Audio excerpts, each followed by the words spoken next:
Olá, estudantes. Sou o professor André Lemoine e estamos aqui para mais uma videoaula da nossa disciplina de História do Design, a videoaula da competência 4, onde nós vamos ver um pouco a respeito da questão dos estilos, né? Alguns estilos que são vigentes no momento, que continuam acontecendo, né? Às vezes ao mesmo tempo, né? E que às vezes são apropriados pelas chamadas tendências, né? As tendências que a gente tem falado muito a respeito disso nessa disciplina, nas nossas videoaulas. Por quê? Porque a gente sabe que hoje em dia existe uma rapidez no uso das coisas, né? A gente vem falando disso, né? Então, a tendência é uma forma de você expressar um modelo de utilização de espaços, de objetos, de cores, de texturas e de materiais num determinado período de tempo. Então, às vezes, essas tendências são muito rápidas, às vezes elas são ditadas por empresas, ou às vezes elas retomam estilos. Elas se apropriam, elas usam coisas que já existem de outros estilos. E, obviamente, estilos passados, a gente não pode falar em estilos futuros, né? Se bem que, às vezes, as pessoas tentam criar alguns estilos futuros, mas isso não tem dado certo ao longo da história, né? Então, o que é que acontece? A gente vai dar uma olhadinha rápida no minimalismo, no estilo industrial e no estilo rústico, porque são tendências, são estilos que tendem a virar tendências, né? E que são muito utilizados no design de interiores, né? A gente observa, né, por exemplo, que o minimalismo, né, nos últimos tempos tem se tornado uma tendência muito forte. É um estilo muito bem definido, né? Inclusive, ele é trabalhado dentro do modernismo, desde a década de 30, 40, por exemplo, nosso colega, né, Ludwig Mies van der Rohe, né, aquele grande arquiteto e designer alemão, que trabalhou com Gropius na Bauhaus e tal, ele já trabalhava com o minimalismo, né? Quando ele fez a Casa Farnsworth, quando ele fez o pavilhão da Exposição Internacional de Barcelona, né? Quando ele trabalhou com Lili Reich na cadeira Barcelona, já era uma ideia de minimalismo, né? E o que é o minimalismo? É você utilizar cores claras, é você utilizar concreto, é você utilizar pouco mobiliário, né? Mobiliário preciso, mobiliário bem definido, geométrico, né? Padronizado, industrializado, né? Com um ou outro elemento que você utiliza para quebrar essa composição que acaba se tornando um pouco mais fria, né? O minimalismo vai e vem ao longo dos anos, né? Aqui a gente tem inclusive a gente tem uma paleta de cores dita minimalista, né? Com tons muito sóbrios, né? De rosa, de cinza, né? A gente tem alguns móveis, né? Que têm formas assim muito precisas, muito geometrizadas, né? Objetos também, por exemplo, a gente tem ali uma cafeteira reduzida às suas formas principais, né? Então, o minimalismo é algo que a gente vai se deparar quase sempre com ele. E ele, às vezes, pode ser um coringa, né, dentro de uma composição. Você pode, até mesmo por questões financeiras, você pode excluir determinadas coisas de um espaço e, através de ideias muito bem boladas, criar um espaço muito interessante com poucas coisas. Agora, tomem sempre cuidado, porque minimalismo não é sinônimo de economia na hora de se fazer o design de interiores, porque algumas peças minimalistas são muito caras, certo? Elas têm um formato muito geométrico, muito preciso, muito evidente, né? Muito restrito às suas formas principais, aquela história de forma segue função, né? Como a gente vê aqui nessa cafeteira, mas elas não são baratas, tá certo? Então você precisa ter em mente esse tipo de coisa, né? A gente tem um outro estilo, que também é uma tendência, que é o estilo industrial. O estilo industrial surgiu nos Estados Unidos, principalmente na década de 70 e 80, quando alguns jovens, que na época, os jovens empresários, né, que estavam ganhando muito dinheiro na bolsa, que chamavam-se na época de yups, né, esse pessoal começou a adquirir prédios e andares inteiros de edifícios abandonados aqueles bairros mais periféricos de Nova York, como o Brooklyn, o Bronx, né? O Queens, né? E onde havia antigamente galpões, fábricas que foram abandonadas ao longo do tempo, né? Porque originalmente a gente sabe as fábricas ficavam nas periferias das cidades, depois elas foram sendo jogadas para mais longe e esses edifícios acabaram se tornando abandonados. E na década de 80, esses prédios começaram a ser vendidos relativamente baratos, né? E esse pessoal que estava ganhando muito dinheiro resolveu comprar. Por quê? Porque eram grandes espaços livres, onde você poderia trabalhar com o aço, né? Você poderia trabalhar com madeira envelhecida, você poderia trabalhar com tijolos aparentes, né? Com pisos de madeira muito bonitos, né? Muito interessantes, e também tirar partido estético das instalações de refrigeração, de aquecimento, as instalações hidrossanitárias, as instalações elétricas, né? Então, esse tipo de coisa, esse tipo de elemento compunha o espaço, né? E você acabou criando como que um estilo que se chama de estilo industrial, né? Obviamente o Brasil, né, como imita tudo, trouxe isso para cá, né? Não funcionou muito bem porque as condições financeiras, econômicas do país não permitem tanto esse tipo de coisa. Então você começou a criar espaços que emulavam, digamos assim, esses espaços industriais. Então você vai ter em alguns apartamentos salas ou o apartamento como um todo, um loft, né? Que o cara tem aquele espaço aberto e ele possa trabalhar dentro da ideia do estilo industrial, né? A utilização de muito metal, né? De materiais crus, né? A gente pode trabalhar isso também em espaços de trabalho, né? Aqui a gente tem um escritório em estilo industrial, né? Essa luminária, que é uma luminária bastante típica do que se utilizava em indústrias, em salas de produção antigamente, né? E isso associado, obviamente, a um mobiliário com design contemporâneo, né?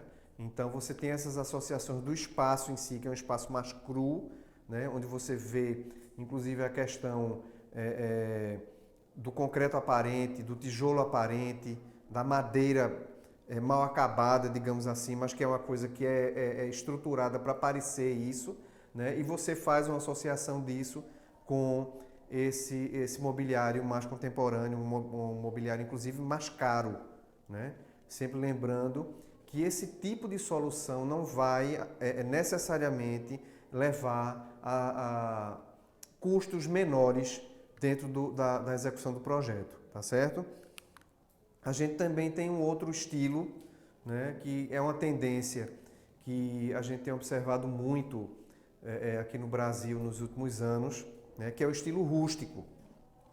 Mas ele também não veio do Brasil, né? Eu coloquei aqui propositalmente duas imagens bem interessantes. Aqui você tem uma cabana de madeira norte-americana, né, que a gente vê no interior dos Estados Unidos, que é feita até hoje, né, utilizando a madeira e tem a questão da chaminé de pedra, que serve como elemento estrutural da madeira e tal. E do lado dela eu coloquei uma imagem de uma casa grande de engenho, né? Aqui é a Casa Grande do Engenho Poço Comprido, que fica em Vicência, aqui na nossa Mata Norte, né? É um dos exemplares mais bonitos, né, e mais raros da arquitetura civil rural, né, do período colonial, né? Inclusive, hoje em dia, é a única casa grande que a gente tem que a capela é diretamente ligada a ela. As pessoas têm um passadiço lá em cima, as pessoas, os donos do engenho, né, a família dona do engenho, o senhor do engenho,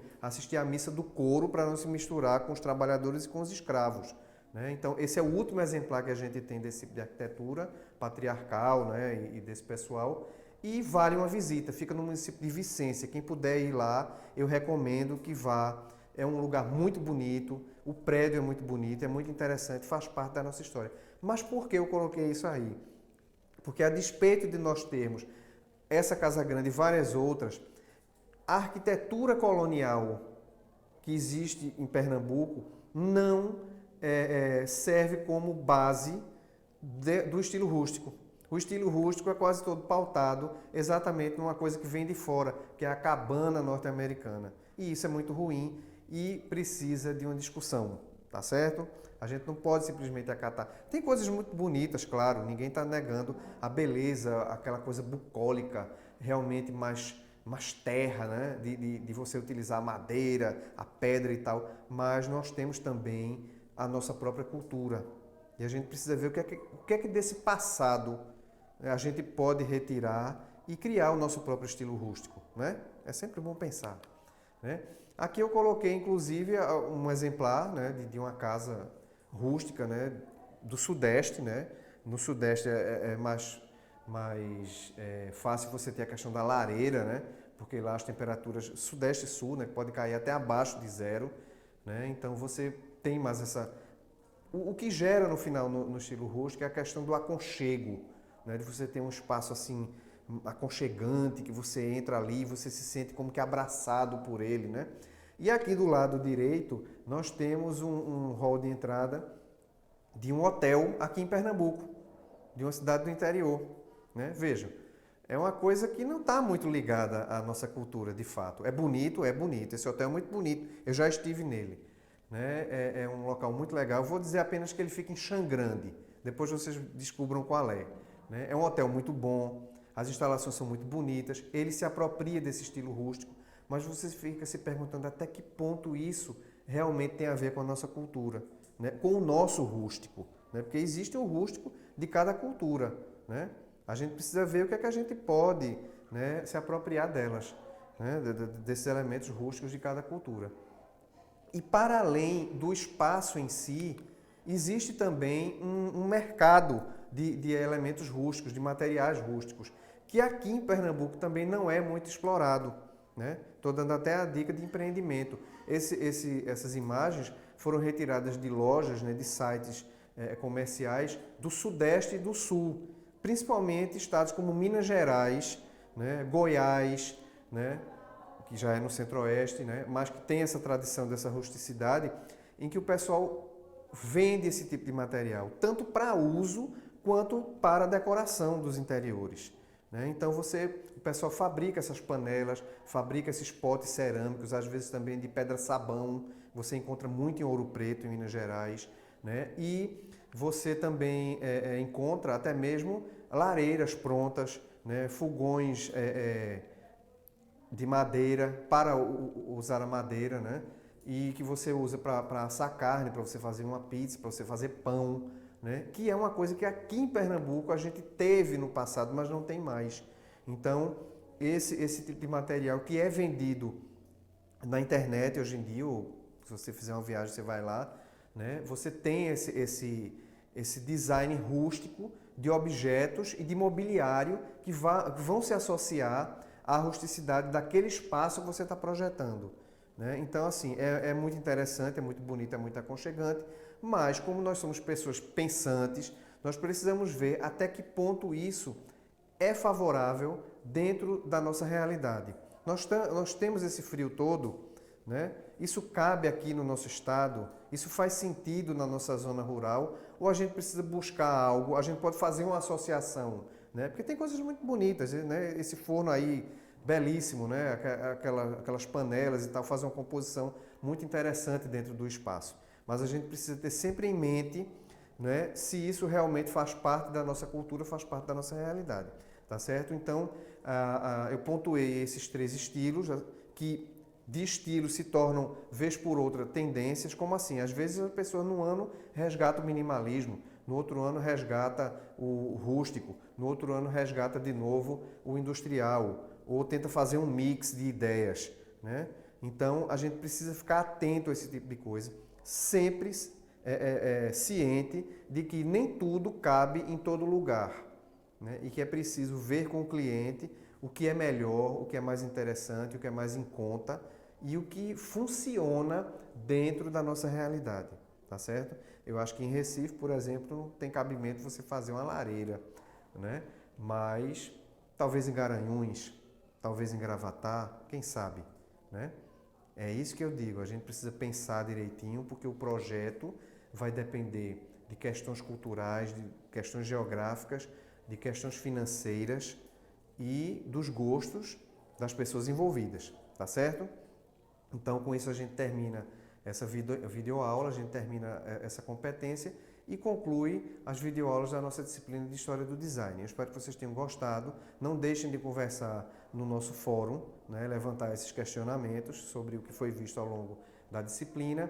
E estamos sempre aí para tirar suas dúvidas e para discutirmos no nosso processo de evolução, tá certo, minha gente? Um grande abraço a todos e nos vemos numa próxima vez. Até mais.